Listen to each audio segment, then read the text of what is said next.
Hoş gördük, değerli izleyiciler. Ülkede ve dünyada baş verən ən son xəbərlərdən anındaca xəbərdar olmaq üçün Günlük Xəbərlər YouTube kanalımıza abunə olun və bildirişləri açmağı unutmayın. Azərbaycan ərazisində martın 19-una gözlənilən hava şəraiti haqqında proqnoz açıqlanıb.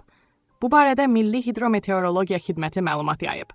Bildirilib ki, Bakıda və Abşeron yarımadasında hava şəraitinin dəyişkən buludlu olacağı, əsasən yağmursuz keçəcəyi, lakin gecəyə doğru bəzi yerlərdə ara bir yağıntılı olacağı gözlənilir.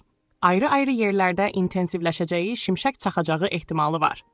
Güclü şimal-qərb küləyi əsəcək. Havanın temperaturu gecə 14-17 dərəcə isti, gündüz 17-19 dərəcə isti olacaq.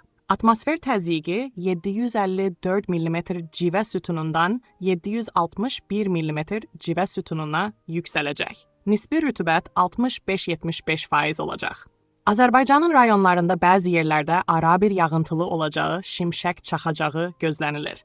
Ayrı-ayrı yerlərdə intensiv olacağı, dolu düşəcəyi, dağlıq ərazilərdə qar yağacağı ehtimalı var.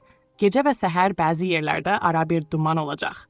Qərb küləyi bəzi yerlərdə ara bir güclənəcək. Havanın temperaturu gecə 10-15 dərəcə isti, gündüz 18-23 dərəcə isti. Dağlarda gecə 0-3 dərəcə isti, gündüz 3-6 dərəcə isti olacaq. Günlük Xəbərlər YouTube kanalımıza abunə olmağı və videonu bəyənməyi unutmayın.